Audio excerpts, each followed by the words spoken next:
The firm was started by my partner, who is one of the original fintech people. My partner Andrew developed the largest hedge fund database in the world. And we're using a lot of that technology and frankly a lot of that playbook and applying it to the family office space. Okay. So he started his own family office in 2006, and we officially launched the firm about 3 years ago.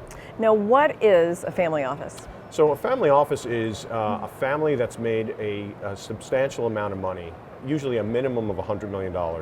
And they have created enough wealth where they need to start thinking about how they can deploy it outside of the sector that they made the original capital in. So either they'll use outside advisors, or they'll bring in their own financial team and look for kind of unique alpha generating opportunities that allow them to divest from their core business. Okay, so the purpose is really to diversify a little bit their wealth and to make sure they're not totally exposed to one area, whether it's technology or biotech Right. or whatever. Or real estate. Or real estate. Whatever it might be. That's one purpose. And another purpose is to come together with like-minded individuals, especially from a deal flow perspective.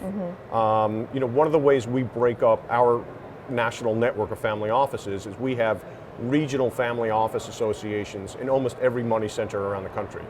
And the reason we do that is, so for instance in New York, about 65% of the families are associated or have generated their wealth from real estate. Okay. And so there's a great opportunity for them to come together and share deal flow. And that really can actually enhance their core business. So that's another reason. Okay, so it makes a lot of sense. So, and I guess where the family accumulates their wealth depends a lot geographically where they are. New York is real estate. Yeah.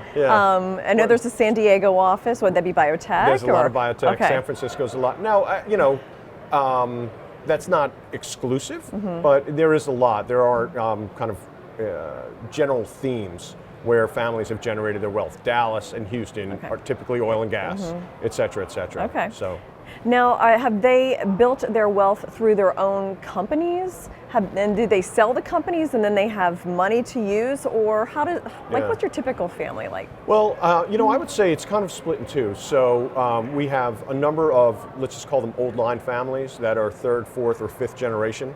And those families could have been one of the original automobile families, or one of the original, let's say, Standard Oil families. And then you have newer families that have created wealth in 1,000 different ways. I mean, in our network, we have families that have created substantial wealth, and they made all their money in the grocery business, or in shipping, or in alternative energy.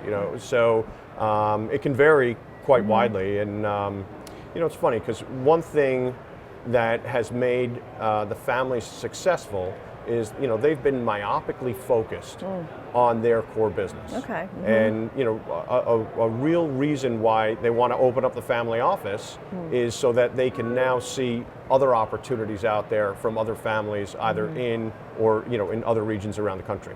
I'm sure to build a $100 million business, you would need to be very focused and very much know the ins and outs and the data of whatever industry you're in, and they've not known about all these other opportunities that are going on around them. Yeah, that's very true. And one thing that's interesting is a number of the families know so much about their core business, but they haven't really been exposed to other industries and even other financial instruments.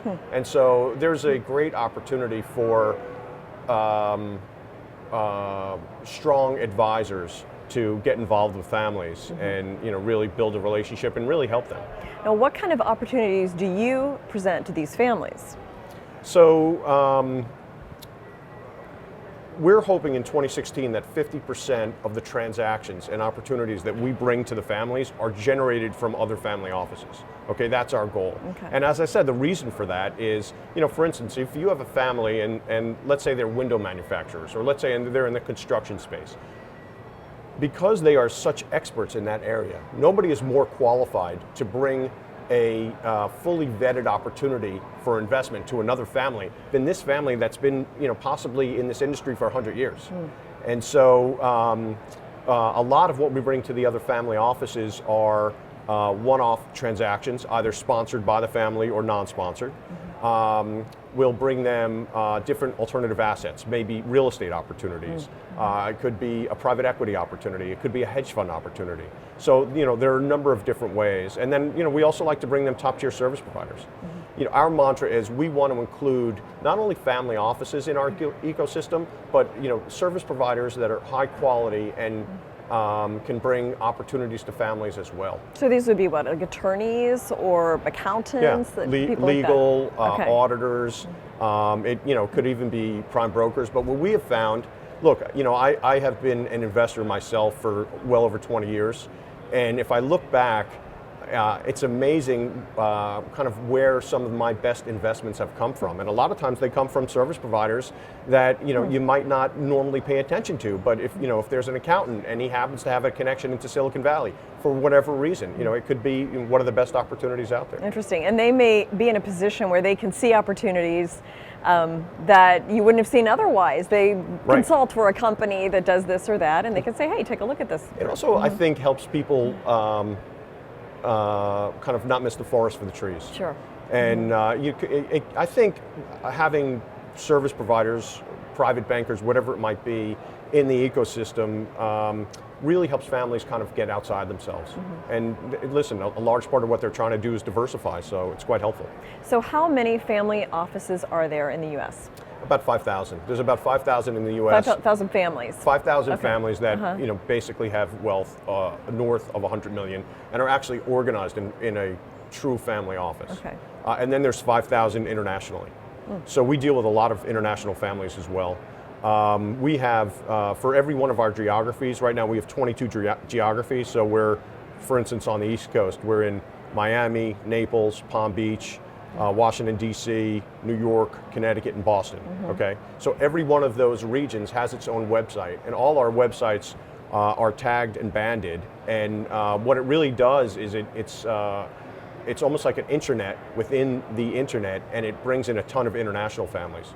So we recently got contacted by the largest family office in Italy, and they came to us and they said, look, we really love what you're doing. We would love to be part of this kind of transaction flow. Can we open up the Rome Family Office Association? So, that's a perfect opportunity. It's fantastic. Sure. And then I know you have events, cocktail parties, lunches, things like that. What kind of events could somebody expect if they're a part of this? Yeah. So our mix typically is half the time we just want to do mixers, bring families together in a relaxed environment where the family offices can get comfortable with each other, kind of share their intellectual capital, get comfortable with each other in the context of co-investing. The other half of the time we're education focused. So some of the seminars that we have coming up are family offices launching hedge funds. We're doing that in conjunction with Bloomberg. We're doing one about portfolio managers launching family offices.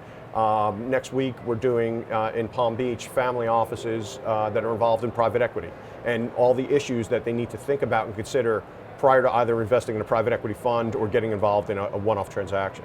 So things of that nature. Okay. Now if somebody is interested in being a part of this, how do they go about doing that? So they can register with our site, and then they'll go through kind of a small interview process. We'll really spend time trying to understand what's the family's goals, what stage are they in regards to the maturity of their family office. Some families come to us and they haven't established a family office yet, so we'll help them actually open up and put all the pieces in place in order to establish their family offices. And other families are completely mature and they're just transaction or deal flow focused. Okay. Now, do you ever find that some of these families maybe will invest in a company that is close to their heart? Like maybe a family member died of colon cancer or something. And so they'll be looking at a biotech company, for example. Oh, yes, something all like the that. time. Okay. Well, one thing we didn't talk about is we do a lot for philanthropy. Okay. And so, we support pediatric cancer charities, we support neurology centers that are doing research on Alzheimer's and things of this nature. And so absolutely, if there's, what you'll find, there's just kind of a natural flow. If a family member has been afflicted by, some disease, a lot of times in their research, in figuring out the best way to cure that disease, they will find companies that they think are interested in, and they'll bring it to other families. Sure. Absolutely. Okay. Anything else you'd like to add? Listen, what's interesting about family offices is that they are in the process of becoming institutionalized.